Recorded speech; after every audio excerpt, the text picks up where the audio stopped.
బ్రహ్మాండ నాయకుని చెంత శిశు మరణాల అంటే ఈ మధ్యనే ఒక వారం 10 రోజులు కూడా గాల కొండ మీద చౌల్ట్రీ నుంచి ఒక బాలుడు పడిపోయినాడు.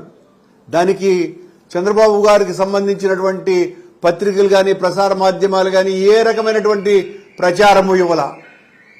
ఎందుకు చనిపోయినాడు, ఎలా చనిపోయినాడు, అసలు ఈ దుర్ఘటన జరగటం ఏంటి? వెంకటేశ్వర స్వామి చెంత ఒక చిన్న పసిబాలుడు చనిపోవటం ఎంత దుర్మార్గము. మద్యము మాంసాలు కొండ మీదకి నిరంతరాయంగా జరగటం. నిన్ననే బిర్యానీ తింటూ పైకి ఎలా పోయిందో కూడా పర్యవేక్షణ చేయనటువంటి అధికారుల అలసత్వంతో రాజ్యమేలుతోంది తిరుమల ఆలయం. మధ్యలో 3-4 సార్లు మద్యం బాటిళ్లు పట్టుకున్నట్టు కూడా పత్రికల్లో వచ్చింది. ఎన్ని రకాలైనటువంటి వీటి మీద ఏ రకమైనటువంటి విచారణ చేయకుండా అడ్డుకోవటాలు చేస్తున్నారు చంద్రబాబు గారి ప్రభుత్వం. ఏం పట్టించుకోవటం, మొద్దు నిద్ర వహించటం తప్ప ఒకటి లేదు. అన్ని అబద్ధాలే, అన్ని అపచారాలే, అన్ని అపశృతులే. సర్వసాక్షిని మోసం చేయటం సామాన్యునికి అంటే చంద్రబాబు గారికి వీలవుతుందా? సాధ్యం కాదు. మీరెన్ని మాయమాటలు చెప్పినా సర్వసాక్షి అయినటువంటి ఆ పరమేశ్వరుడైన వెంకటేశ్వర స్వామి మీ పాప భండారాన్ని బద్దలు కొట్టడానికే ఆయన ఖచ్చితంగా మీరన్నారు, మేము పాపాలు చేసినాము, మా పాపాలనన్నింటినీ కడిగి పారేస్తాను అన్నటువంటి చంద్రబాబు నాయుడు గారు ఈరోజు మీ పాపాల పుట్ట కొండగా మారుతోంది. వైకుంఠ ఏకాదశి పర్వదినాన్ని దర్శించుకోవటానికి వచ్చినటువంటి భక్తులకు సరైనటువంటి ఏర్పాట్లు చేయకుండా బంధుల దొడ్డిలో తోసినట్టు ఒక పార్కులో తోసేస్తారండి. అప్పటికి దాదాపు 10 గంటల పాటు వాళ్ల మలమూత్రాలకు కూడా పోవటానికి వీలు లేకుండా చేసేసి, వాళ్ళ కనీసం తాగటానికి నీళ్లు కూడా లేకుండా చేసి ఒక్కసారిగా క్యూ లైన్లలోకి వదిలేయటం. ఆ తొక్కిసలాటలో 6 మంది మరణించటం, 51 మంది. అది కేవలం ఒక చోటనే జరిగినటువంటి విషయం కూడా కాదు. విష్ణు నివాసం దగ్గర జరిగినటువంటి సంఘటనలో మరొక వ్యక్తి కూడా మరణించినారు. మిగతా చాలా చోట్ల తొక్కిసలాటలతోనే జరిగింది. ఎవరు బాధ్యులు?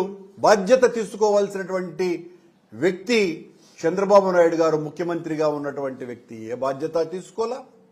ఆయన ఏదో తూతూ సమీక్ష చేసి అసలు దీనికి ప్రధానమైనటువంటి కారణమైన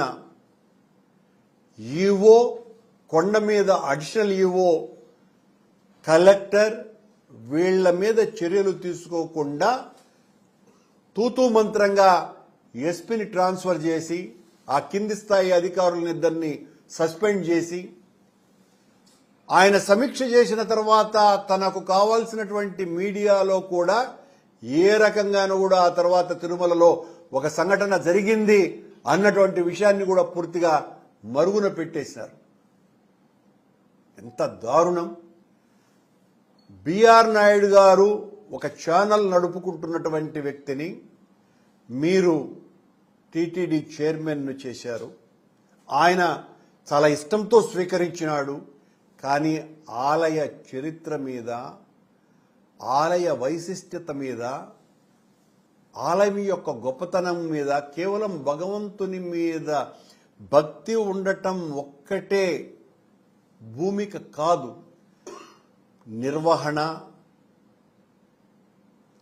సామాజిక బాధ్యత, ఆలయం పట్ల చిత్తశుద్ధి, ఆలయ చరిత్ర, సాంప్రదాయాల పట్ల గౌరవము, సాంప్రదాయాలంటే ఏంటో తెలుసుకోవటము, ఇవన్నీ కూడా ఏమీ లేనటువంటి వ్యక్తులకు బాధ్యతలు అప్పగిస్తే అది ఈవో కావచ్చును, ఇంకా అడిషనల్ ఈవో గురించి చెప్పాల్సిన పనే లేదు.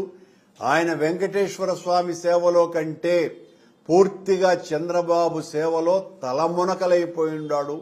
లోకేష్ గారి అనుచరులనిద్దరినీ ఆయన ఛాంబర్లో ప్రత్యేకంగా కుర్చీలు వేసి మరీ దర్శనాలు వీఐపీలకందరికీ కూడా చంద్రబాబు గారి కార్యాలయం నుంచి వచ్చినటువంటివన్నీ జరుపుకుంటూ ఉండటం తప్ప ఇంకొక కార్యక్రమమే లేదు అడిషనల్ ఈఓకి. నిన్న వైకుంఠ ఏకాదశికి సంబంధించి 3 సార్లు పుష్పాలంకరణలు చేస్తారు ఆ 10 రోజుల పాటు.